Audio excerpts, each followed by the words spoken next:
Hey there, I'm Dr. Mark. I'm a concussion specialist. Over the past 5 years, I've worked almost exclusively with concussion and cleared over 500 people, from pro athletes to NCAA collegiate athletes to amateur athletes to grandparents to entrepreneurs and everyone in between. On this channel, we talk about concussion rehab and how to get over concussion symptoms so that you can get back to work, school, sport, or life faster. Today, specifically with love, we're going to cover the top 5 mistakes that I see people making during recovery, the things that are sort of going to hold you back. Some of these are going to feel like I'm attacking you, but I really want you to understand that understanding this, recognizing it, seeing it in yourself, and applying kind of the alternative is going to dramatically improve your recovery. So we're going to talk about strict resting for too long. Everyone kind of knows that. Eating a poor diet and skipping hydration, ignoring sleep hygiene, doom searching online, so going down Dr. Google rabbit holes, and doctor shopping after bad experiences. So we're going to break down each of these so you can avoid them and recover faster, starting with mistake number 1. So prolonged strict resting. This is sort of perpetuated by doctors who just aren't up to date on the research. You're talking about almost every urgent care and emergency room. You're talking about a lot of primary care. You're talking about a lot of neurologists, even today in 2024, heading into 2025. So what we see is that strict rest, cocoon therapy, dark room therapy. I've seen videos where it says treat your kid like a mushroom, put them in a dark, cool, quiet place. That doesn't help. It actually prolongs and worsens symptoms in both animal and human data. We've been talking about this for a couple decades now, that you want to start symptom-limited activity within 48 to 72 hours. You really don't want to be resting longer than 48 hours. And when I say resting, I mean relative rest. You never at any point want to cocoon, hibernate, dark room therapy. You want to have relative rest, take it really easy, do occasional normal things, but really take it easy for the first 48 hours, first 2 days. After that, start doing things. Start doing symptom limited activity. Do things up until your symptoms bump up about 2 points and then start to back off. And then we also know that you want to get in to see a concussion specialist who can do a Buffalo concussion treadmill test or do some sort of graded exercise test, where we then prescribe sub-symptom aerobic exercise. And we want to start that within 2 to 10 days after your injury. 2 is really close. That's more your contact athletes, your NCAA professional athletes that are like, they need to get back. But getting that testing done within the first week is going to be a dramatic jump to your recovery and is super opposite of strict hibernation and waiting until your symptoms disappear. So again, to recap, staying inactive, kind of deconditioning both physically, deconditioning from lights, deconditioning from sounds, deconditioning from conversations, and just hibernating and cocooning is not good for your recovery. So the alternative, starting with symptom limited activity as soon as 2 or 3 days after the injury, and then get in to see a concussion specialist who can start an exercise protocol with a graded exercise test within the first week, ideally, but at any time in your recovery, even months or years later, that's going to jumpstart your recovery. Mistake number 2, this is kind of the water we swim in here in America, but a Western diet, a standard American diet, and dehydration. We just know that this type of eating of ultra processed foods, lots of trans fats, lots of refined carbs and sugars is just not good. And so eating quote unquote junk food, not hydrating properly, of course you feel bad. Like even if you're not concussed, of course you feel bad. And so we actually have data where Western diet, this is animal studies, but a Western diet, meaning not like a clean ketogenic diet, but like a high fat, saturated trans fats from fried and ultra processed foods, that actually worsens the injury. It worsens the insult to the brain. It makes your responses to recovery a little bit worse, and it delays your recovery. We don't want that. And then the same thing with dehydration, but on a sort of a different lens. When we dehydrate healthy, you can still be healthy and concussed. When we dehydrate non-concussed people, so healthy non-concussed controls, if we dehydrate them, we can make them feel, mostly in the cognitive domain, and perform, mostly in the balance domain, like they're concussed. So they'll report headache and cognitive symptoms, and they'll actually perform worse on the balance error scoring system.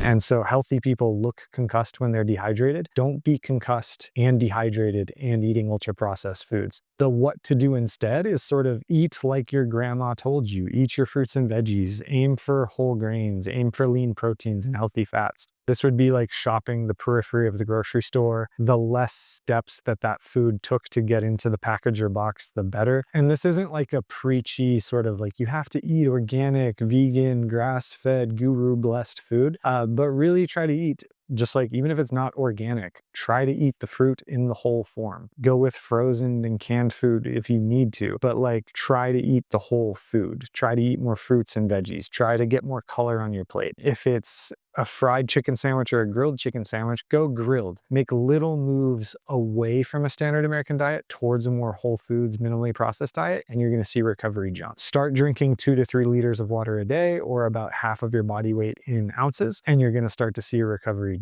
jump. You want to prioritize nutrient dense rather than calorie dense. You want to prioritize nutrient dense fruits, veggies, omega-3s, water, lean protein. Eat like you know you should. Mistake number 3 is not prioritizing sleep hygiene. So everyone wants to sleep good. I don't know anyone who's like, oh God, I love a bad night of sleep. Everyone wants to sleep better. And then what I'll see is that in a good chunk of folks dealing with concussion and post-concussion is they go, man, my sleep sucks. And then I go, tell me about your bedtime routine. Tell me about what you're doing throughout the day to prioritize your sleep. And what you'll see is that there's really inconsistent sleep schedules. Oh, well, I was just wired, so I stayed up and I finished work and I was reading, but then my head hurt. So then I moved to this and then I did that, and I fell asleep on the couch with the TV on, and then I woke up at 3 and realized the TV was on, so I shut it off and went to bed. And it's like, dude, that's not good for anyone. We'll also see long nap times, and this sounds kind of like I'm being mean and like, wake up, don't nap. But we know that taking long naps actually messes with sort of your rhythm and adenosine cycling and different things for sleep. Poor sleep disrupts the brain's healing process. So for a couple of reasons. One, in the first chunk of the night versus the last chunk of the night. In the first chunk of the night, we get more deep sleep. In the last chunk of the night, we get more REM sleep. Deep sleep is where glymphatic clearance happens. That's where your brain's sort of janitorial system comes in and takes away inflammatory waste. CGRP, a known headache trigger. We think misfolded proteins and things. It's a good target for recovery, getting deep sleep, because it flushes out the waste of the brain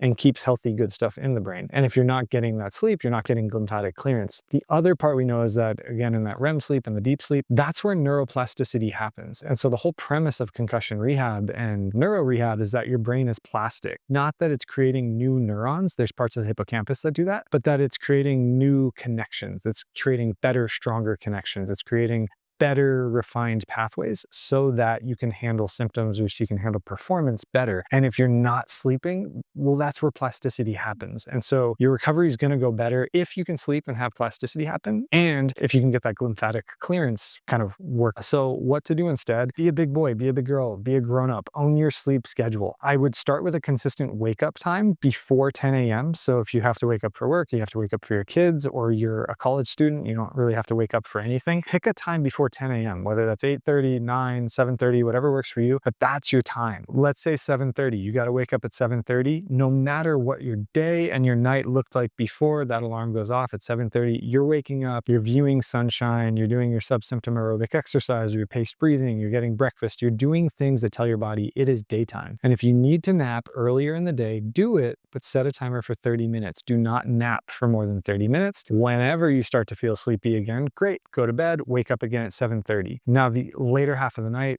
before you go to bed, just general sleep hygiene tips: turn off overhead lights, start to make it dark. If it's dark outside, start to make it dark inside. We all know to avoid screens at least an hour before bed. It can blunt melatonin release. But if you were to anchor one thing, anchor that wake up time. No matter what that night looks like before, wake up at 7:30. Do not nap for more than 20 to 30 minutes. Have a good wind down routine, journal, meditate, stretch, do something before bed, wake up at 7:30, do the thing again. It is very simple, but it's not easy until it starts to feel good. And then you go, man, I love sleep. Mistake number 4. And this one, again, I don't want anyone to feel attacked when I say this, but doom searching with Dr. Google. What happens here is a lot of people fall into the nocebo trap. And nocebo is the opposite of placebo. So if you've heard of placebo, that is the beneficial side effects that come from just the intention or belief about the intervention. Nocebo is the same thing. So if I give you a sugar pill and I tell you, hey, the benefits are this, but the risks are palpitations, headaches, constipation, whatever, there's a good percentage of people that are going to have headaches, palpitations, and constipation, even if it's a sugar pill. And so the nocebo effect of going down like, oh my God, I'm going to get CTE. Oh, my headaches are never going to go away. Oh, like my nausea, my whatever is here forever.